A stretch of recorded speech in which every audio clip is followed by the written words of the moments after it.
Dessa vez você finalmente tem o direito de conseguir a sua nacionalidade europeia. Vamos falar da famosa Lei dos Netos, a queridinha Lei de Memória Democrática que está fazendo a felicidade de milhares de descendentes de espanhol pelo mundo todo, principalmente aqui no Brasil. Antes de eu falar sobre a lei, dar um geralzão sobre ela aqui, não esquece de deixar seu like aqui no canal, tá certo?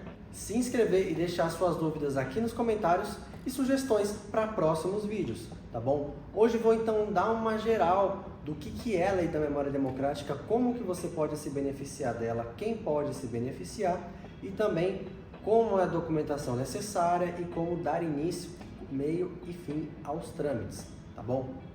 Vamos do início. O que é a Lei de Memória Democrática? É uma lei que foi aprovada na Espanha, tá certo? No final de 2022, onde ela dá o direito basicamente aos descendentes das pessoas que foram exiladas da Espanha pelo governo franquista a conseguir reconhecer a sua nacionalidade espanhola. Então vamos lá, o que é essa Lei de Memória Democrática?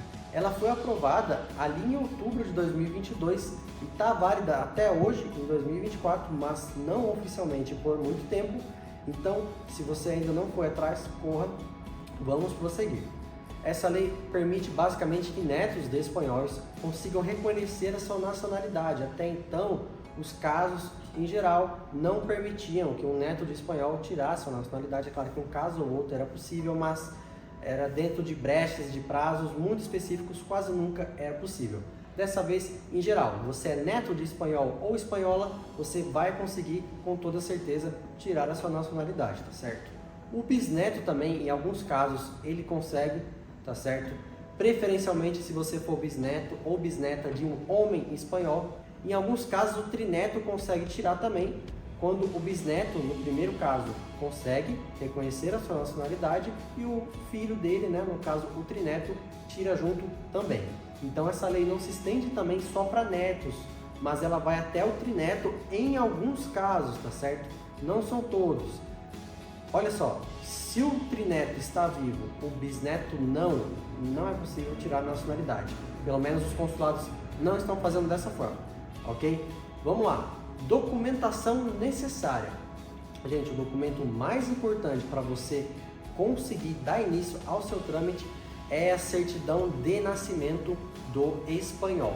Não importa se ele nasceu em 1870, 1890, você vai precisar ou da certidão de nascimento dele ou então da certidão de batismo, tá certo? Uma dessas duas. Muitas vezes você não encontra de nascimento porque o registro civil ainda não existia, tá certo? Foi obrigado mais ou menos ali a ter esse registro, se não me engano, em 1912, na Espanha toda. Então antes você até encontra, mas não era obrigado. Então muitas vezes você vai encontrar só a certidão de batismo de algum espanhol.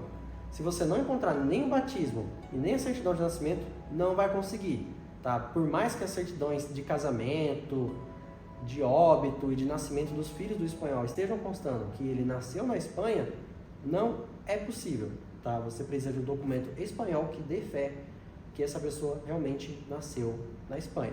Tá bom? Tendo essa certidão em mãos, você pode iniciar o seu trâmite, tá certo? Essa certidão que te dá a certeza que o trâmite vai correr bem. A partir daí, procurar as certidões brasileiras. Olha só, você vai precisar da certidão de inteiro teor, nascimento e casamento de algumas pessoas da sua família, tá? Se você é neto, vai precisar da sua certidão de nascimento, tá? Da sua mãe, da do seu pai, da de casamento dos dois, caso exista, tá certo? E a certidão espanhola do seu avô, ou da sua avó. Tá bom? Quando o bisneto vai fazer a nacionalidade, é importantíssimo que ele tenha em mãos a certidão negativa de naturalização do espanhol. Um documento que você faz online que comprova que esse espanhol não se naturalizou brasileiro em nenhum momento. Ele não pode ter se naturalizado como brasileiro, tá bom? Então você vai precisar das certidões de nascimento e casamento das gerações até chegar no espanhol. Não precisa traduzir, tá certo? Fica tranquilo, mas você vai precisar fazer a apostila diária dessa certidão. O que é essa apostila diária? É um carimbo que os cartórios colam na certidão para que ela possa ser válida internacionalmente, tá certo? A partir daí, ela pode ser traduzida quando necessário e quando não precisa, ela se torna válida em território internacional. No caso, o consulado espanhol é um território espanhol, então você precisa apostilar. A sorte é que eles não estão cobrando a tradução E as certidões espanholas, muita gente tem essa dúvida, não precisa apostilar a certidão espanhola nenhuma, tá ok? Você também vai precisar emitir e preencher alguns formulários que o consulado espanhol cobra, tá certo? Esses formulários são bem tranquilos de preencher, você pode preencher à mão ou preencher no computador mesmo, tá certo? E você vai precisar dos formulários em mãos para poder ir ao consulado, tá certo? São eles que vão garantir o seu direito, tá bom?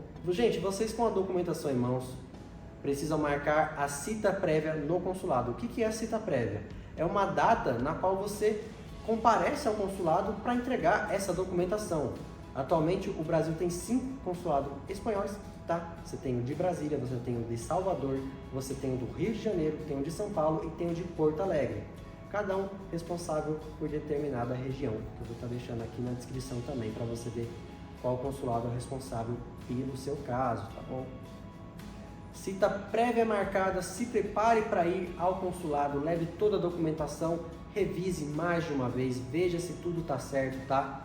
Lembrando que as certidões brasileiras elas precisam ser novas.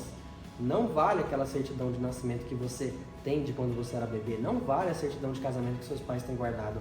Você tem que tirar ela de novo, tá certo? Cita prévia marcada, tudo certinho, agendamento pronto, vai no consulado, tá certo? A maioria dos consulados do Brasil tá pedindo cita prévia uma vez só, tá? Lembrando, não pode fazer procuração, você fatalmente deve comparecer ao consulado, tá certo? Não tem outra opção, você tem que ir presencialmente, tá bom? A partir daí você entrega a sua documentação e espera o trâmite acontecer. Alguns consulados mais rápidos agora estão demorando de 6 a 8 meses, né? No caso de Brasília, de Salvador. Já o consulado de São Paulo, ele quebrou a cita prévia em 2 partes. Na primeira ele vai receber somente os formulários, tá certo? A previsão é que a partir de outubro eles vão processar os formulários e vão chamar para a segunda fase, que é sim de fato para a entrega da documentação. Não se sabe se vai ser por correio ou de repente se você vai ter que ir presencialmente, eles ainda não confirmaram. Mas o que a gente indica é que, de qualquer forma, tenha as certidões em mãos, leve-as no dia do consulado, tá certo? Porque eles mudaram isso do dia para a noite e para reverter pode ser do dia para a noite também. O processo está demorando, em geral, para quem está fazendo em São Paulo, eram 8 meses para poder fazer essa marcação da cita prévia e mais 1 ano para o processo ser feito. Agora eles estão demorando 3 meses para a convocação da cita prévia, sem previsão de quando será a segunda cita ou então entrega das documentações e provavelmente vão se manter nesse prazo de 1 ano, tá certo? Esse vídeo foi um geralzão da Lei de Memória Democrática. Eu vou fazer mais vídeos me aprofundando em cada tema para que todos possam ficar por dentro do assunto. Eu sou Samuel Torres. Se você quer fazer sua nacionalidade espanhola, vem de Torres Assessoria. Nosso Instagram, nosso WhatsApp está aqui na descrição. E corre que o prazo é até outubro de 2024. Não esqueça de deixar o seu like e se inscrever no canal. Muito obrigado!